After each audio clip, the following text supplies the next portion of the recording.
अल्हम्दुलिल्लाहि वहदा वस्सलातु वस्सलामु अला मन ला नबिय्य बअदा। आऊज़ु बिल्लाहि मिनश शैतानिर रजीम फस्सलू अहला ज़िक्रि इन कुंतुम ला तालमून। आज ये सवालात और जवाबात की नशिस्त है और ये उसी तसलसल का हिस्सा है जो जामिया मोहम्मदिया जीटी रोड में खुतबात जुमा के बाद सवाल जवाब की नशिस्त होती है। बड़े सारे तहरीरी सवालात हैं जो अल खैर मीडिया यूट्यूब पर और अबुल यसा मोहम्मद उमर सिद्दीक फ़ेसबुक पर लोगों ने किए हैं और जो एडमन है वो उनको तहरीरी सूरत में लिख लेते हैं। जामिया मोहम्मदिया में लोगों के जो फ़ेस टू फेस दू बदू सवालात हैं उनको तरजीह दी जाती है और कई दफ़ा तहरीरी सवालात के जवाबात भी दिए जाते हैं। तो ये काफ़ी सारे सवालात हैं जो रह गए हैं जिन पर लोग बार बार जवाब देने का मुतालबा करते थे। तो आज दोस्त अहबाब तशरीफ़ फरमा है, इनकी मौजूदगी में अल्लाह ताला के फज़ल व करम से हम इस नशिस्त को शुरू कर रहे हैं। सबसे पहला सवाल है, कुरान मजीद का नाम किसने रखा है? कुरान मजीद का नाम अल्लाह तबारक व तआला ने ख़ुद रखा है। बल हुवा कुरआनुम मजीद फ़ी लौहिम महफूज़। क्या एक रात में कुरान मजीद फ़ुरक़ान हमीद का एक पारा तरावी में पढ़ना सुन्नत है? जी, ऐसा तो नहीं है कि तरावी में एक पारा पढ़ना सुन्नत है, लेकिन ये बात जो है वो दुरुस्त है कि सहाबा किराम रिज़वानुल्लाह अलैहिम अजमईन लंबा क़याम करते थे। तो लंबा क़याम करने में एक पारे से ज़्यादा जो है वो पढ़ा जाता है।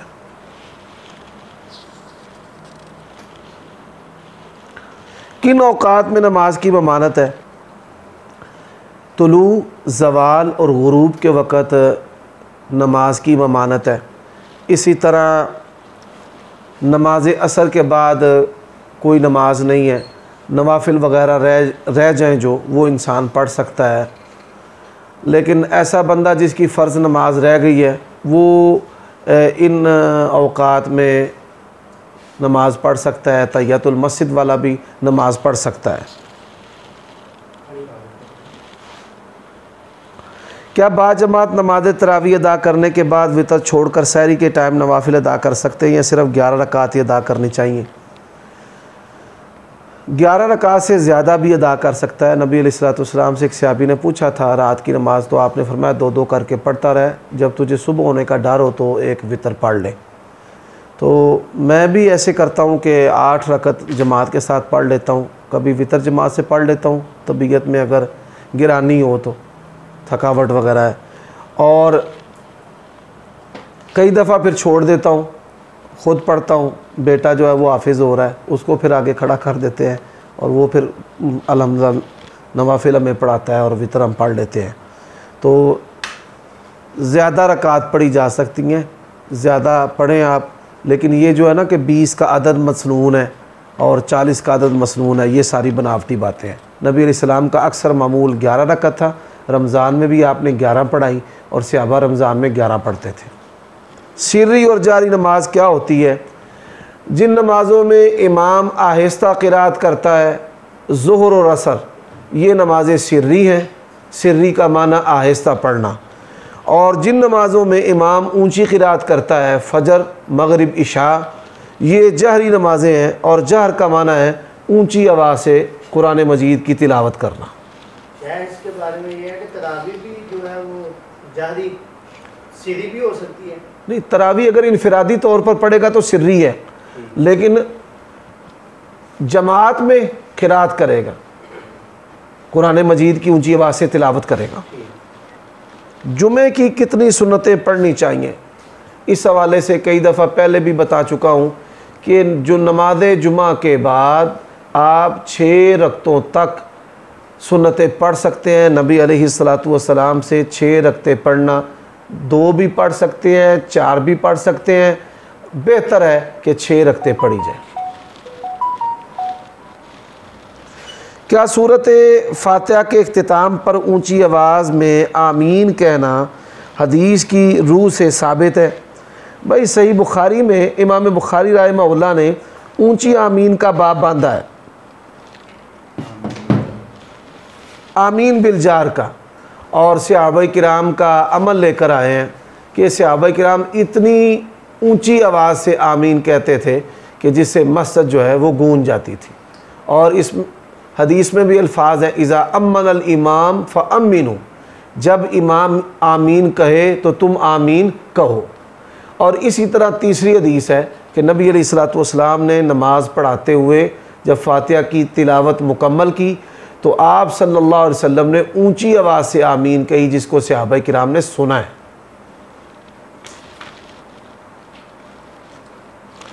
क्या अज़ान से पहले दुरूद पढ़ना सुन्नत है? और ये जो बरेलवी हज़रात पढ़ते हैं ये क्या है?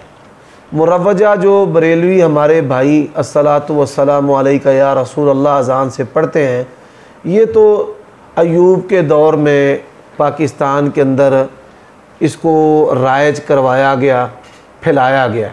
बरेलवी मकतबा फ़िक्र के कई जय्यद उलमाए किराम इसको बिदअत करार दे चुके हैं, जिसमें जामिया नईमिया के मुफ्ती हैं और बेरा के मुफ्ती हैं, वो इसको सुन्नत तस्लीम नहीं करते। अज़ान से पहले दुरूद पढ़ना नबी अलैहिस्सलाम से साबित नहीं है। नबी अलैहिस्सलातु वस्सलाम का फरमान है कि मुअज़्ज़िन जो कहे तुम कहो, इज़ा समिअतुमुल मुअज़्ज़िना फ़क़ूलू मिस्ला मा यक़ूल सुम्मा सल्लू अलैया। दुरूद पढ़ने की जगह नबी अलैहिस्सलातु वस्सलाम ने अज़ान के बाद बताई है। हाँ, अज़ान से पहले आप किसी के हक़ में दुआ कर सकते हैं, अपने हक़ में दुआ कर सकते हैं। अबू दाऊद के अंदर हदीस है कि हज़रत बिलाल रज़ी अल्लाह तआला अन्हु अज़ान देने से पहले दुआ वग़ैरह किया करते थे।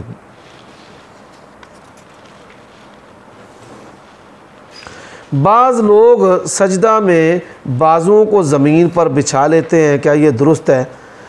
दौरान सजदा मर्द हों या औरतें ज़मीन पर अपने बाजुओं को बिछाना ये हदीस में ममनू है।